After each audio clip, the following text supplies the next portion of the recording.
And what I really want to share with you are the 4 essential steps that I have learnt just on the weekend on how to step into a more confident version of yourself. So who has ever looped in that story of self-doubt, or you'd like to try something and then you hesitate, or you worry about how it'll turn out, worried about what other people will say, how you'll be judged, and then confidence is the one step that you feel is lacking to be able to step into becoming the person you want to be or doing what you want to do. Now, I had the absolute pleasure on the weekend to go down and visit my parents and to also spend some time with my sister and her 2 young kids.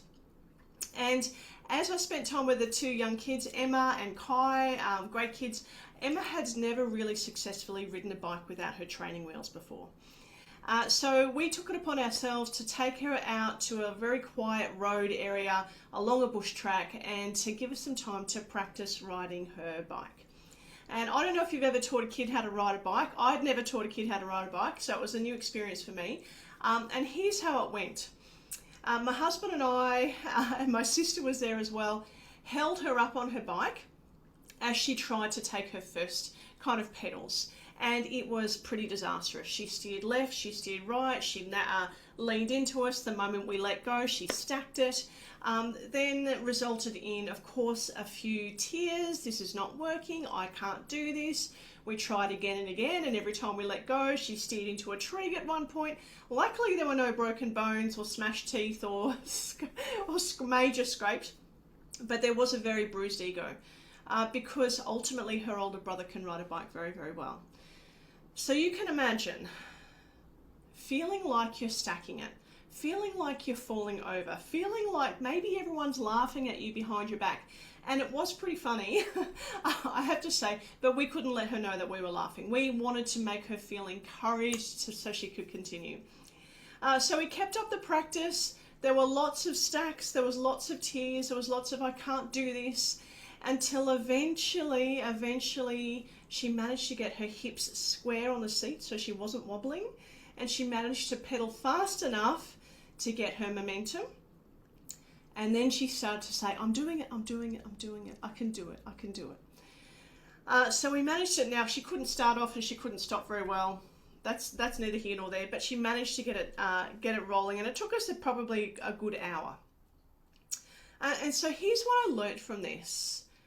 And it's very similar to anybody who's trying a new skill or a new thing or stepping into a new state of being, stepping into a new version of yourself. There is that initial moment of, I'm going to stack it. I'm going to stack it. I'm going to be face down in the dirt. And the first step to confidence is you have to be prepared to stack it. You have to be prepared to fall off, to scrape your knee, to run into a tree, to look like a bit of a goose. And you have to be prepared to get back on your bike. So step number 1, be prepared to be vulnerable. You're not going to be great at everything that you first try. You can't read a manual and hope to learn it. We couldn't explain to Emma, hey, confidence is about knowing it all. This is the pedal, this is the handle, this is the brake, this is what you'll do. She would never have learned to ride a bike that way, because confidence is not about knowing it all. Confidence is not knowing it all or knowing more. That's definitely not confidence. The first step to confidence is simply being vulnerable enough to say, yeah, I might stack it. I might fall flat on my face and crash into a tree. The next step number 1, be prepared to stack it. Step number 2, be prepared to have another go. It's very easy to stack it once and, like Emma experienced, fall into a bit of a heap, cry a little bit, have a bit of a whinge and a pity party about all the things that go wrong in your life and how you never get it right. And that's okay, you're allowed to do that. But what you have to do as a next step is not stay there, but to get up and have another go. Get up and have another go. So number 1, be prepared to stack it. Number 2, yes, you can have a pity party if you want to, but number 2, be prepared to get back up and try again. Because here is the third most important step. Reps count. Reps count. Because what reps do is build your competence. And so competence is one really important thing with confidence. Now, I don't mean competence as in knowing more, that's not what I mean. But if someone said to me, do you have the confidence to fly a plane? I could say, well, I've got the mindset, I've got the self-belief, I've got the energy, I've got all these things, but I don't have the competence because I've never ever tried it. I don't even know what I'm doing. So no, I'm not confident to fly a plane. So confidence is partly built on what we call the dirty reps. The dirty reps are the repetitions that you do when you stack it, when you fall over, when you scrape your knee, when you get up and have another crack. And those repetitions build your competence. So step number 1, be prepared to stack it into a tree face first, skin your knee. Step number 2, be prepared to get up and try again, because step number 3 is all of those repetitions start to stack up to a library of information in your brain that counts as competence. Like, I can do this, I can do this. So what we found with Emma, yes, lots of stacks into trees, yes, lots of tears, but once she got going, she started to build the repetitions. Now, her initial words to herself was, I can't do this, this is too hard. This is too hard. And as she started to build her reps and get faster and get her hips centered on the seat, then she started to say, I'm doing it, I'm doing it. So here is the 4th step. Step number 1, be prepared to go face first in the mud. Step number 2, get up again. Step number 3, build competence with dirty repetitions that look not very pretty, and that's okay. Step number 4 is start to develop your mindset. So what is your mindset with confidence? Confident mindset are, what are the words that you're saying to yourself? What are the beliefs that you have about yourself, and what is the energy that you carry? And here's what I noticed with Emma as she started to get more confident in riding her bike. The words that she said to herself was, I can do it, I'm doing it. Then that transferred to a belief about herself. She can do it, she can ride a bike. And do you know what the energy was around her? Excitement. Excitement. I don't know if you've ever found anyone that's confident that is the opposite of excited, despondent, frustrated. That doesn't represent confidence. So part of confidence, building your competence, which means doing a few repetitions even though they don't look so graceful or pretty, and being okay with that.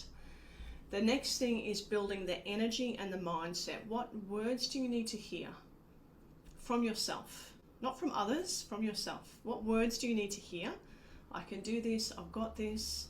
What beliefs do you need to have about yourself? I can step into this.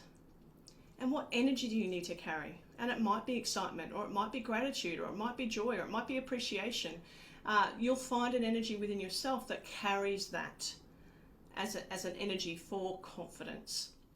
So these are ultimately the steps that I practiced on the weekend with watching a 6-year-old ride a bike. And ultimately what I know about confidence, there's obviously more steps to confidence, and I can go into that in more detail on another live. I am running a virtual retreat on the 11th and 12th of April. If anyone was super keen, type in the chat keen, and I'm really happy to share the link with you. But ultimately what I know about confidence is it's not knowing more. We think, oh, if we just know a bit more, then I'll be confident. It's not that. Confidence is self-trust in motion. I'll say that again. Confidence is self-trust in motion. And we gain self-trust by doing repetitions that aren't so pretty. We gain self-trust with what we say to ourselves, what we believe about ourselves, and what we feel about ourselves. And then we put it into courageous action, courageous motion, and that in itself is what starts to build confidence. So I hope these 4 easy steps have helped you understand a little bit more about confidence. It's something I love to share with women because who agrees, when you navigate a difficult moment in life, when life tips out and you're not where you want to be, confidence can dip, right? It makes us feel like, well, maybe we haven't got it all together. Maybe we can't do all of this. And we start to loop in self-doubt, which means we stop doing these scary repetitions and hold ourselves back. We need to flip that and start with, I'm going to do a repetition. I know it's going to look bad. I tried to do a cartwheel about a year ago. I did gymnastics at school. I wasn't the best gymnast, but I could do cartwheels, and I tried to do a cartwheel about a year ago now. It was a disaster. It looked terrible, but and I haven't gone back to it, probably for my own safety. But the reason I've been sharing this story is that sometimes it's okay to be vulnerable. It's okay to skin your knee, to crash into a tree, to not look so great, because that is the thing that builds us repetition and competence. So the first step is always being prepared to be vulnerable, step into confidence, and then, okay, what do I need to hear? What do I need to believe? What energy do I need to bring? And those two together build self-trust, and self-trust in motion starts to build courageous action, which is the true definition of confidence.